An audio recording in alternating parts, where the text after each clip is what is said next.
Well, this month is Clinical Trial Awareness Month. Today, we have Dr. Jepon Huang with us to discuss clinical trials and how they play a critical role in research.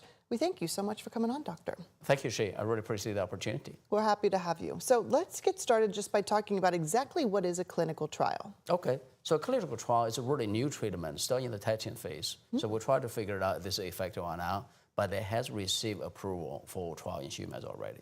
Okay. So those are the things that we actually study those in the laboratory for many years, and then we got a multiple approval process before we're going to try in humans. So we know that this, of course, is a really important part of the medical process and of research, and U of L takes part in a lot of these. Can you tell us about that work? Thank you. So University of Louisville and U of L Health actually were working together a lot. And U of L Health is affiliated with the University of Louisville School of Medicine. So we really offer a lot of innovation and new treatments for our patients. So really from A to Z, we have them all. So we have new clinical trials in different stages of Food and Drug Administration approved studies and treatments from atrial fibrillation, from coronary artery disease, cancer, Parkinson's disease, and eye disease. So we have over about 120 active clinical trials right now at U of L Health. Wow. So if you have an issue, most likely we can find a clinical trial for you. More than 120 current trials going on. Current trials going on. Is that high or is that normal for a hospital group? So for U of L Health, and we're proud to see that this is what we want to do and we want to do more. And I think for hospitals who are not academic affiliated, this is pretty high. Okay, very cool. And you yourself, do you have any passion points that you really enjoy working on? Oh, definitely. I'm a cardiovascular anesthesiologist. So I do anesthesia for heart disease and also for transplants. So I actually have my own lab to study right heart failure. So left heart failure, we figured out how to treat it, but the right heart failure actually is very rare. So my lab is studying that.